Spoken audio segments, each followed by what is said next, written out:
Hey, we are like Scrum. I know we had an anti-agile folk before at the networking session. So what about estimation? Who likes estimation? Okay, we got a few. Less, so let's talk about that. We're going to talk about a little bit about Lean and what it might have to say about how to make more effective estimates. So Lean is a management philosophy that comes to us out of primarily the manufacturing industry, and its ideas have been adopted in all across different industries, healthcare, and software also. And so let's see where we can go with that. I'm Yitz, and I hang out on Twitter a lot, so check me out there. I work at Vitals, and we do shopping for healthcare. So when most people think of estimation, you might think of either individuals or people getting together in a team to make some kind of forecast about something they might be working on. And oftentimes it's either a relative or absolute sense of how long something might take to do. And in my experience, and I suspect a lot of other people's experience too, after the work is done, we look back and we say, something didn't match up there between what we thought was going to happen and what actually happened. And a lot of the times you might hear there were hidden complexities or hidden dependencies or a dependency didn't deliver. And some of you may have heard this or uttered it yourself, and I've heard it, this phrase, we need to get better at estimation. So how did you feel when you heard somebody say that, when you said, we need to get better at estimation? So when I heard that, I was thinking of words like this, like, I'm a software developer, you're a tester, and you're a coach. Estimation doesn't relate really to any of these skills. Like if I want to start learning how to do things, I want to learn how to write better tests. I want to learn how to design software systems better. Estimation is not a skill that really contributes to any of that. So to me, it's like, why are we bothering this? Why should I spend time investing in this? So it turns out Lean has a word for this, muda. Muda is one of the three classes of wastes that Lean talks about. And it's exactly this, things that are futile, things that don't actually contribute to what we're trying to accomplish. And so to me, that kind of estimation oftentimes, and we see when it doesn't perform what we want it to do, is wasteful. So instead of this, we need to get better at estimating. What about, we need to get better, we need to find more effective forms, more effective practices to get at what we really want through estimation. So what is that? So we're in Scrum, we have a product backlog. So one of the core things about estimation to me is we want to be able to make a better decision, more informed decision about something in the product backlog so that we can take action on that. So what kinds of decisions are we talking about? Well, let's say we've got a fixed date where we want to bid on some system for the Super Bowl. Well, if it's not ready until after the Super Bowl, we're in trouble. So we want to know how much we can deliver for the Super Bowl, and in order to do that, we need to have some sense of time. So we might want to estimate how long something is going to take to deliver. Another thing is priority. What do we do next? If we don't know what's most important and what that means, we don't know. Everything has priority. Well, we need to find something drilling down what actually has priority. So when we look at the Scrum Guide, we see one of the core, at the core of Scrum is this idea of empiricism.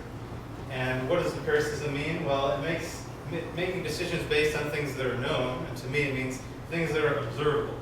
So when we're all sitting down at a table looking at something we plan on doing in the future, there's experience in that mixture, but there's nothing observable really. So we've got this Super Bowl system we want to make. What do I know about that? We don't know anything really. We don't know it in an observable form. So what do we know? We know what we've done in the past. And so here are some empirical measurements that we can take based on things that we've done in the past. So lead time is the amount of time it's taken us to deliver a typical item, beginning from when the request was made for that item. And cycle time is how long it takes to deliver us from the time we begin working on it. And throughput is how many items we deliver in a certain unit of time. So notice here, these are all at the item level. one of the cool things about treating things at the item level, I'm not saying, this is a 2-point item or a 6-point item, or treating items differently, is you can apply statistics then to it. And so when you do that, you say, well, what's my typical item's cycle time or lead time? Then it looks like, not quite what like on my screen. It looks like this, and when you first start doing this, you might find a curve that looks like this orange one at the bottom, where you have a typical item, but there's a lot of variation. And so you can make some predictions about the lead time of a typical item, but the predictions aren't very good. What you want to do is exercise certain practices against the way you structure items so that it looks more like a blue curve, where there is some variation, but most things cluster around a center, which means that you're predictable. And the easiest way to do that is make items smaller so that they all become more similar in that way. And there's other ways that deal more with the system of work, but the easiest way is to make items smaller. So once you've done that, if we look at our fixed date case, look at your throughput, how many items you deliver in a certain amount of time, and your lead time, how long it takes you to actually deliver an item. So we can start saying, if my lead time for the typical item is a month, we know a month from now, if we focus specifically on this, we'll be able to deliver about 20 items, and the following month we'll have another 20 items. So this is based on the experience of how many items we're able to deliver in a certain amount of time. So instead of treating items and forecasting basically, we look at the typical item we've done and use that to project forward. In terms of priority, we have to introduce another concept, the cost of delay, which is its own topic, but the idea being we have this item A. So I know that I can determine if we don't deliver it in a month, it'll cost us $10,000. We have this other item, if we don't deliver that in a month, it'll cost us $100,000. So contrasting cost of delay, if you optimize the cost of delay amongst all the items that you want to do against their cycle time, so if I have this very expensive cost of delay item that has, we can compare its cycle time with a lesser one to see, well, what's really the priority for what we do next. So, recapping, we've got lead time, the amount of time it takes us to deliver the typical item, and cycle time, the amount of time it takes to deliver a typical item from when we begin working on it, and throughput, how many items we deliver in a typical amount of time, and finally cost of delay. We factor all those things together and we have the beginnings of a system for making forecasts empirically, and it fits in very nicely with scope. So for more information, this whole talk and all my kind of lookings into lean and what it means for estimation is coming out of the No Estimates conversation, which is Woody Zoll and friends on Twitter have talked a lot about that, and it may be better termed lean estimates rather than no estimates, which is a kind of fundamentalist name for it. It's more about why opinion-based judgment estimations, the so-called traditional way of estimation, might fail in the context of software development. The Cynefin framework has a lot to tell us about that, specifically in the chaotic and complex domains, without going into that right now in the interest of time, but basically the idea of unknown unknowns and not being able to really understand the work until we actually do it, so that any prediction we make based on what the next piece of work is going to be of limited value because of that. And finally, this is a book that is recommended by a lot of folks whose opinion I value highly. I just got my copy of it, it's in my bag. I haven't actually looked at it yet, but one of the things he says is, if you quantify anything, quantify the cost of delay. So I haven't actually gotten myself deep into that yet, but that's the next book on my list, personally, to read. And that's the foundations of what lean might tell us about estimates.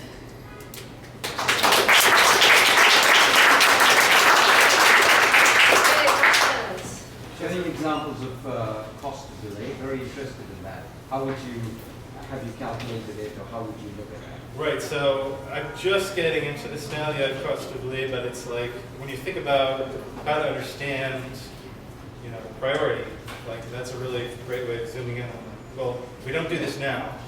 What's going to be the consequence? So how would you measure it? I think it's calculated, you estimate the benefit of delivering the thing. And you then have to measure the benefit of the delay. you estimate this. It's two different things. First you It's estimate. two different things. The cost of delay, okay, is a combination of the business value, risk assessment, and/or opportunity enablement, okay, and criticality of time. That's the cost here, okay? Normally what Reinertsen would lean towards is toward the scaled agile, where you take cost of delay and divide it by effort, which is similar to what we used to do, taking business value, dividing it by story points, and that would give you a priority on which you should work on first, which you should work on next. So that's where the cost of delay would come in. So if I had something that's worth $10,000 that would take me 3 months, and I had something that was $10,000 that would take me a month, which one am I going to work on? I'm going to work on the one that takes me a month. Otherwise, I'm wasting that $10,000 until I finish 3 months of work. The next question based on this is like how you actually estimate business value, which is the other side of that. Yes.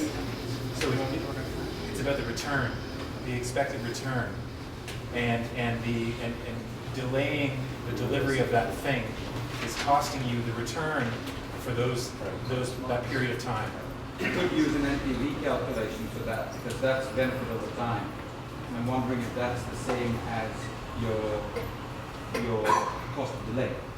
I mean, the easiest example is something like, if we don't deliver this in a month, we're not going to sign this client, and we're going to lose this contract of $1 million. Okay. Right? So it's the opposite Yeah, of keep- positive as well. Yes. Seems like a lot of the calculations were based on like an item being of a certain size. So how do you? Well, see, this whole thing assumes that an item, there's like a typical item. And so if items as a population there's a lot of variation, then it's less useful. So one of the directives to this is getting to the point where your items are more uniform in terms of how long it takes to deliver. And so that might mean making items in general smaller.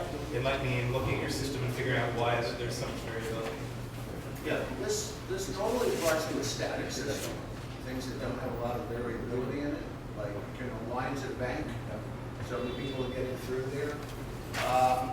A lot of what we're looking at in terms of the lean, you're looking at past performance, which is cycle time, basically, to get things through, which is not that much different than looking at like history and velocity, what the team is used to doing, and getting an estimate around that. Right. So the thing with this approach is it takes out of the loop that notion of there's different kinds of stories. So velocity becomes throughput, where it's just the number of items instead of having to calculate that weird quasi-numeric value. The other interesting part about that I would find, okay, and this is what I deal with my teams in terms of do you need to estimate or not. In studies that we've done over a period of time, whether you have large stories or small stories, if you look at the number of issues that come through that you write, I mean, they sort of even out in terms of performance. But when you actually do the estimating, that's a discussion where you're first learning a lot about what you're actually doing. So that whole piece sort of disappears in this type of situation. I'm assuming that if in the attempts to make the items smaller, they discuss the items. So you might not Right, lose the and that's motivation. an added benefit. Like the process of making them smaller, everyone comes to a deeper understanding of what's involved. Questions? Yes. Coincidentally, a friend of mine is attending a talk tonight about the Monte Carlo method of estimating. Are you familiar with that and how it relates? Describe it a little bit. I'm not familiar with the name, but it sounds familiar. I looked it up. Something about taking 5 estimates of when a set of stories are completed, and then generating like 100 random logical completion times, and being able to graph the likelihood of completion of a product over a number of sprints. So you might have, it might determine you have a 20% chance of completing something in 6 sprints, but 100% chance of completing it in 18 sprints. It's just when you're using your cycle time, you can look at your standard deviation. Right, so there's a probability. Give you a confidence interval. Yeah, so if, like we see with the,